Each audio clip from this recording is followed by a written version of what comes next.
Hola amigos, ¿cómo están? Yo soy Jorge, otra vez aquí para hablar de todo, sobre todo de cómics. Estoy con Mario, un entusiasta del cómic que ya me acompañó antes, o nos acompañó antes cuando platicamos de Punisher. Y hoy vamos a tocar un cómic que es un hito, es un parteaguas de alguna manera, particularmente yo diría que de todo el universo del cómic, por hablar sobre todo del gringo, pero particularmente de DC Comics, Sí. ¿no? Ya estamos practicando un himno para la entrada de este programa, pero no se los voy a quemar ahorita porque pues, todavía andamos en eso del solfeo. Mario, Hola, ¿qué tal? este es tu programa. Muchas gracias. Cuéntanos, ¿de qué nos vas a recomendar hoy? ¿Cuál Pues va a ser bueno, la lectura? el día de hoy vengo aquí a hablar un poquito sobre un cómic que a mí me parece muy importante, hasta cierto punto, porque después vamos a ver que el asunto pues, valió madres en algún momento. Pero sí, en España le pusieron Crisis en Tierras Infinitas, ¿no? Y aquí en Latinoamérica se le conoce como Crisis en las Tierras Infinitas, que fue una serie de 12 tomos que salieron entre el 85 y el 86, a mediados del 85, del 86, que más o menos gira en torno hacia la homologación, digamos, del universo de DC. Sucede una cosa ahí muy interesante, pero no solo con DC, sino lo vemos con Marvel, lo vemos, digamos, con todas las casas editoriales que de pronto, por cuestiones de argumento, hasta de dibujantes, muchas historias van teniendo, digamos, no hay una continuidad en el sentido de que sea una historia lineal en muchos de los personajes. Es lo que yo entiendo de ¿cómo se llama? La crisis de las tierras infinitas, bueno, creo que así se llama. Tenían un desmadre, o sea, había un cagadero de superhéroes que venían desde pues como el periodo que ahora le dicen clásico, ¿no? Sí. De DC Comics y de Marvel, que es creo que del 46 al 50 y tantos, Sí. ¿no? Creo que no es tan fijo, pero Sí. bueno, de ese periodo clásico donde fueron surgiendo estos superhéroes que conocemos, Batman, Flash, Superman, todos los de la Liga de la Justicia, pues, y a raíz de ese cagadero hubo un momento, como dices por ahí del 85-86, en que decidieron tratar de como homologar el universo en el que se mueven estos personajes. Sí. Como tú dices, yo creo que yo no soy tan fan del cómic de esta saga, pero sí entiendo la importancia que tiene en la muy larga historia de estos personajes y sobre todo de la empresa, la editorial que los produce, ¿no? ¿A ti qué fue lo que te gustó de esa idea? ¿Te parece que lo lograron o qué pasó? No, es decir, esta cuestión como de que cada escritor agarraba al personaje y lo metía en una cierta continuidad y de pronto cambiaban el escritor y entonces el personaje, digamos, aparecía como sin una continuidad fija. Y esto, digamos, provocó una idea de lo que después le llamaron los multiversos, ¿no?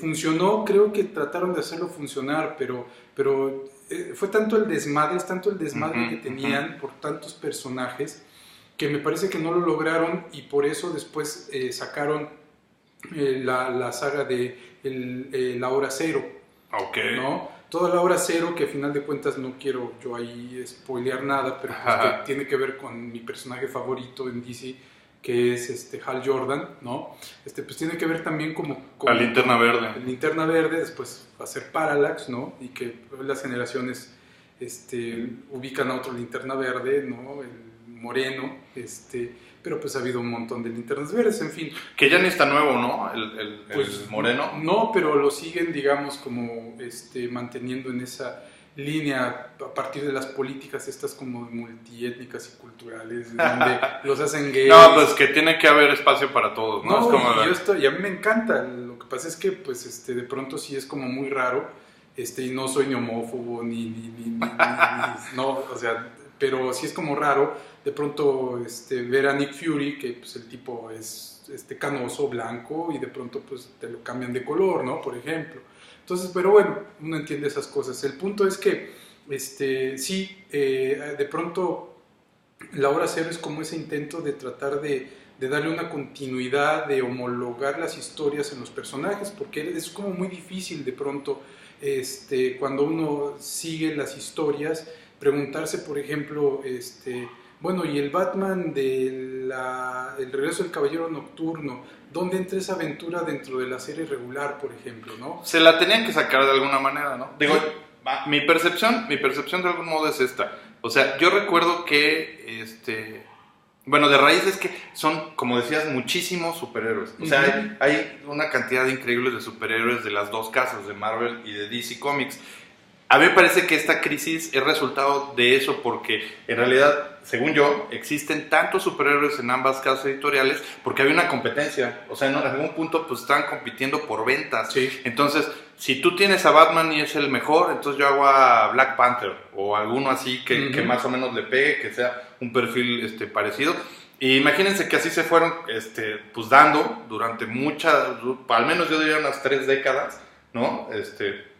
Tratando de igualar ventas, sí, creando nuevos personajes que de alguna manera eran similares, y en algún punto pues ya era demasiado, ¿no? O sea, tenía que pasar en algún momento que dijeran, a ver, espérate, güey, vamos a ver cómo alineamos a toda esta banda junta, y parece que la idea de las tierras, estas múltiples tierras, tiene sentido, pero yo no estoy seguro de que haya sido la mejor respuesta, ¿no? Trataron de solucionarlo metiendo Tierra 1, Tierra 2, Tierra 3, Tierra 4 y, por ejemplo, incluso personajes de compañías, de otras compañías que ellos habían comprado, como Quarry, ¿no? De donde viene Shazam, Capitán Marvel. Claro, que es de los más viejos, ¿no? Sí, y la metieron en algo que se llamaba Tierra S, por ejemplo, ¿no? Y así es como explicaban ellos, de pronto, que hubiese múltiples continuidad o relatos, ¿no? En donde aparecían los personajes, pero eso acabó siendo... Yo lo siento muy a huevo. Esa es mi bronca un poco con Crisis de las Tierras. Lo que pasa es que tenías personajes que te funcionaban y que entonces les creabas títulos, que les metías más atención, y tenías personajes que no pegaban y que quedaban abandonados. Entonces muchos de esos personajes, a lo mejor alguien de pronto en esta cuestión de las ventas decidía retomarlo, pero no se tomaba la molestia como de ver cuál había sido su historia, y entonces había como incluso hasta incongruencias en las historias de los mismos personajes, ¿no? Que si se había muerto fulano, que si había quedado tuerto, no sé, y de pronto en otras historias aparecía como si nada, como ¿no? nada había pasado. Sí, entonces eso fue algo que les llamó mucho la atención, ¿no? ¿Tú eres fan de esta historia? ¿De esta saga? A mí me gusta porque en primer lugar cuando lo lees es como muchos personajes de los cuales no tenías noticia, pues te vas como enterando de quiénes son, ¿no? Y por otro, a mí me parece loable el hecho de que pues hayan tratado como de crear una sola continuidad, de matar personajes, de quitar personajes que no les funcionaban, y de tratar de crear una sola línea argumental, que no lo lograron. Bueno, pero la verdad es que, mira, yo como que creo que sí es más un producto, a lo mejor todavía sin saberlo, todavía no era la época, creo, para esto, pero sin saberlo me parece un producto más de la mercadotecnia que de un amor al cómic y a la casa editorial que publicaba esta saga. Pero sí reconozco que es una tarea titánica. O sea, sí tenían que quedar huecos, era evidente, ¿no? No puedes agarrar tantas cosas tan, pues lejanas unas de otras hasta en el tiempo, ¿no? Y el concepto detrás de los personajes, que sí es un poco como dices, o mucho como dices, es casi una limpieza ahí, de las filas interminables de superhéroes que tenían, ¿no? De hecho, en ese sentido me parece que lo logra muy bien, ¿no? Y de hecho leer la historia sí es complicado, ¿eh? Es decir, aunque tú estés como familiarizado, sí cuesta trabajo porque de pronto meten al Superman de la Tierra 2, conviviendo con el Superman de la Tierra 4, con otro personaje de Tierra X, ¿no? En fin. Bueno, y aparte que pues no sabes a qué diablos se refieren con Tierra X, ni Tierra 3, ni Tierra 4, porque tú partes del hecho del héroe que conoces, claro, ¿no? Como, claro. Con la historia que tiene, ¿no? En la Tierra generalmente, ¿no? Y eso a veces cuesta trabajo porque tienes dos Supermanes, uno más viejo que otro, con dos uniformes distintos, porque pertenecen, digamos, a dos épocas distintas de las publicaciones regulares de DC, ¿no? Okay. Y pues la idea es de pronto que de esos Supermans solo quede uno, ¿no? Pero entonces también tienes ahí el problema del argumento, de la historia del personaje, cómo va a quedar, cómo van a quedar sus orígenes, cómo va a quedar su historia cuando en personajes tan importantes como Superman, ¿no? Pues tienes a la prima de Superman, ¿no? Que se convierte en Supergirl y que acaba muriendo en el cómic, pero después la revivieron también, en fin, acaba siendo ahí un fracaso en ese sentido, me parece, ¿no? Pero lo más cercano como a darle forma, ¿no? Lo más cercano a darle forma. Sí, yo en ese sentido la compro completa, porque se siente al revés, digo, igual es un ejemplo pendejo, pero es como si lees 100 años de soledad y luego te topas así los funerales de la mamá grande, o empiezas a leer los cuentos que son alternos a Macondo, pero que en realidad tienen que ver con la historia lineal, ¿no? Y eso pasa, me parece que es una gran idea y supongo que ahí radica la importancia también de esta saga, es que al unificarlo te hace interesarte por el resto de los superhéroes, o sea, como que invitaste a todos los secundarios a ser parte de los que sí venden como Batman o Superman, o Aquaman y Flash, ¿no? Así, o Linterna Verde incluso, ¿no? Entonces, en ese sentido me parece que pues, es una recomendación. A lo mejor no les gusta y les pasa como a mí que dicen, como que qué pedo con esta mamada, pero es una lectura forzosa. Si les gustan los cómics van a tener que leerlo porque también es la única manera como de entender qué pasó después. Sí. ¿No? Probablemente se queden hasta con un mal sabor de boca, algo ahí medio incompleto, porque sí, es como una suerte de, si fuera un platillo yo a veces lo pienso como mole, ¿no? O sea, tiene un chingo de ingredientes, entonces tiene un chingo de personajes, como los tamales. Sí. Y la historia, pues me parece que es concisa en muchos sentidos, pues te meten ahí personajes que no existían antes, como el Monitor, el Antimonitor. Harbinger, exacto. ¿No? Es la primera vez que aparece, ¿no? Que son, claro, pero que son como el hilo conductor de todas las historias, ¿no? Paria, que es el tipo que no puede morir y que nada más... Que solamente está brincando de mundo en mundo. Digo, no se las vamos a quemar, pero lo que platica Mario así es, o sea, pues sí se llama Tierras Infinitas. Justamente hay un número incalculable, creo, de tierras y de universos, ¿no? Sí, donde y están todos esas tierras, acaban, ¿no? digamos, destruyéndose a la nada. El Antimonitor tiene una legión de sombras, ¿no? En fin... está entretenido. Está entretenido. Sí lo lees, la neta, ¿no? Ahora, lo que pasa es que también de pronto te meten personajes que si no no sabes quiénes son, lo primero que tú te estás preguntando es ¿por qué están aquí? ¿Qué están haciendo? ¿Y por qué les está pasando esto? ¿No? Personajes que de pronto son secundarios o terciarios, pero que forman parte como de toda esa línea argumental desde los 50, ¿no? Claro. Y que de pronto pues tenían que ser eliminados, o sea, tú te vas dando cuenta cómo van eliminando personajes en el cómic cuando las tierras van muriendo y cómo van rescatando a otros, generalmente a los más importantes, ¿no? A los que la libraron. Y aún así, casi todo, porque en realidad, bueno, pues otro spoiler, el otro que muere, pues es Flash, ¿no? Entonces, pues ahí hay una transición entre Barry White y el anterior, se me fue su nombre. No te preocupes. Aparte, spoiler, ya olvídate, güey. Todos los superhéroes se han muerto. Ya todos estamos acostumbrados. A nadie le asusta que se mueran los superhéroes en cada nueva película o cómic. Jay Garrick, ¿no? Okay. Hay una transición, entonces pues también pues muere Flash, ¿no? Muere Supergirl. Hay un problema ahí que queda con Superboy, ¿no? Y Superman, en fin, o sea... ¿A ti qué es lo que más te gustó? O sea, a mí lo que me gusta es esta especie como de aspiración, como de... No aspiración, pero sí como de contexto apoteósico, ¿sabes? O sea, es como una epopeya en el sentido de que como está abarcándote al todo el universo de DC, entonces te da la sensación como de grandeza, como de que estás frente a algo inmenso. Y lo que estás tratando es como de reducir esa inmensidad a algo que sea más inteligible, algo que de pronto a uno le deja la sensación de que es difícil de entender por esa complejidad y no sabes si haya alguien que en verdad entienda en su cabalidad la historia completa, no solo por el tipo de personajes o No, por la cantidad de extensión, personajes, por el tamaño, sino por, ¿no? claro, la cuestión histórica de tener o haberte leído cómics de los años 50, 40. A mí me parece o sea, que tiene un efecto curioso, que yo creo que tiene que ver con lo que dices, que de alguna manera al volverse, son superhéroes, o sea, ya venimos de algo increíblemente fantástico y real, ¿no? Es una ficción de A a Z, pero lo que hace esto, al volverse tan loco, le da en alguna forma, o para mi gusto, una sensación de realidad. O sea, lo atrae de algún modo a todos estos superhéroes seleccionados al final, que después de...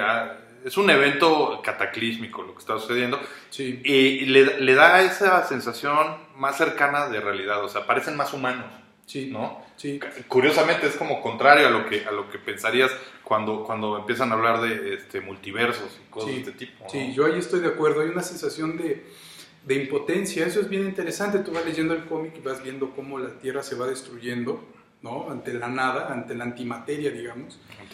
Y los personajes, por muy poderosos que son incapaces de detener ese avance, ¿no? Y entonces, pues está muy chido el efecto gráfico que le dan ahí en los cómics, porque hay una degradación de los colores, degradación de las... ¿Se acuerdan ¿no? de la nada de la historia sin fin? Pues es un poco por ahí la onda. Exacto. Pero lo que dices es mucho más puntual de lo que yo decía, a eso me refiero. O sea, llevaron a los superhéroes, a estos grandes superhéroes, a un nivel de impotencia humana. Sí. Entonces, eso hace que tú tengas empatía, una empatía mucho mayor. Pero estamos en el mismo peligro, digamos, nos pusieron en el mismo sitio, ¿no? Y eso, creo que ahí está como la magia Y a mí una genialidad que me gustó, ¿no? Es que quien esté a la cabeza y que sea la transición, porque, bueno, ahí va a tener ahí un rollo que va a estar entre la materia y la antimateria, es el hijo del Lex Luthor, Alex Luthor, que va a ser el que, bueno, no quiero... A ver, pero antes de que nos sigas, que bueno, Mario nos trajo toda la colección. Bueno, para que se den un quemón. Sí, pues, estas son las ediciones que salieron allá por los 90s, más o menos. Recuérdanos de qué año es. Entonces, o sea, ¿en qué año salió? La edición salió en el 85. Okay. La primera vez, pues. La primera vez. Entonces, esta es la primera vez que Editorial Vid, ya extinta, pues sacó los tomos. Lo publicó en México, sí, ¿no? Sí, a ver, sí, si quieres préstame sí, primero para enseñarlo acá. Entonces, hasta al revés. No importa, no te preocupes. Entonces, bueno, lo sacaron en 12 tomos, ¿no? Aquí están, este es el de, por ejemplo, aquí está el de la muerte de Supergirl, ¿no? Aquí está, ¿no? Claro. Entonces, bien. Y aquí está el de Flash, por ejemplo, que es el siguiente, ¿no? Sí, ahí se ve, ¿verdad? Y ahí. 12. Entonces son 12 tomos, porque además están muy bien folclóricos. Mencionábamos antes del programa que muchos de ellos tienen sus anuncios de Twinkie Wonder, ¿no? O sea, cosas así como pues, bien raras. A mí no me tocó de Twinkie. El mío nada más dice la muerte de Clark Kent. Que también está bueno porque tiene que ver está con chido, todo está esto, chido. ¿no? Pero digamos digamos que los... A ver, tú síguenos contando. Ajá. Digamos, a mí me gusta Vid, no solo porque me tocó esa parte de Chavo, esos 90s, cuando Vid sacaba, sino que me parece que son ediciones pues bien cuidadas, bien logradas, ¿no? Tanto en lo gráfico como en la traducción. Seguramente tendrá sus detalles respecto a la edición norteamericana, pero pues bueno, esa es la edición, ¿no? Y tengo entendido que hace unos añitos también, no sé si sea Televisa, no sé si sea Editorial Televisa o directamente lo haya sacado DC, sacaron un tomo de una reedición de las Crisis en las Tierras Infinitas, aquí en México. En un solo tomo, ¿no? En un solo tomo, ¿no? No, la verdad es que no los he visto, entonces no sabría yo decir si mantienen la misma calidad gráfica, argumental, de traducción, de empastado, en fin, de edición que estas. Bueno, pero la recomendación al final es búsquenlo. Sí. Nosotros hemos platicado mucho este asunto de las ediciones y qué hacer para encontrarlas, si vale la pena, si de pronto es demasiado caro comprar algo que no es el original de alguna manera, Ujú. pero pues siempre recomendamos aquí que si pueden, o sea, más bien si no hay manera de encontrar el título que estamos recomendando, es muy fácil que lo puedan descargar en internet. Es una manera de acercarse al material, no significa que lo descarguen y que les guste y se quede ahí en un PDF, sino más bien una vez que ya lo leyeron y seguramente les va a gustar, pues la onda es darte a la tarea de encontrarlo, ¿no? Sí. Y comprarlo, pues, ¿no? Sí, sí, aprovechar, ¿no? Que muchas de estas ediciones están en PDF, por ejemplo, y que se pueden descargar.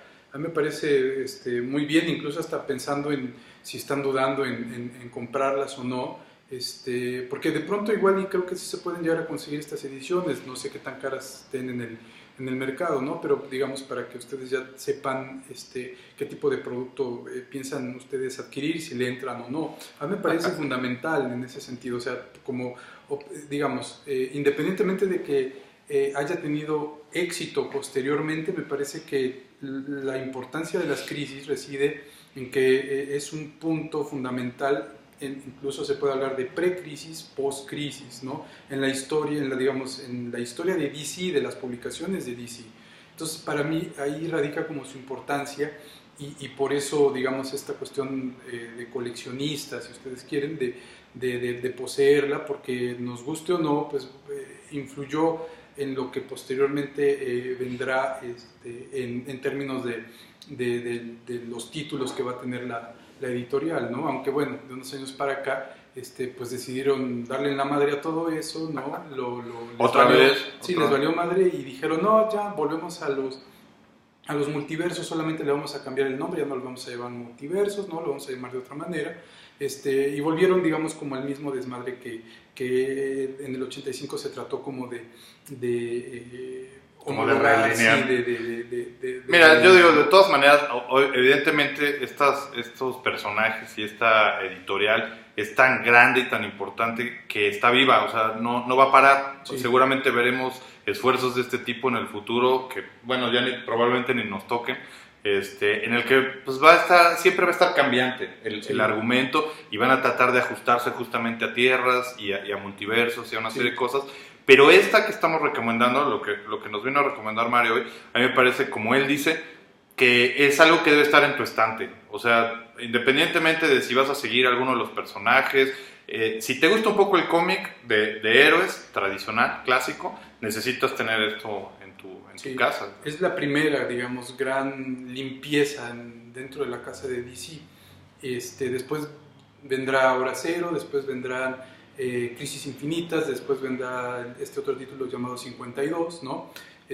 Pero esta es la primera, pues. Es como... Aquí empieza, es como la piedra angular.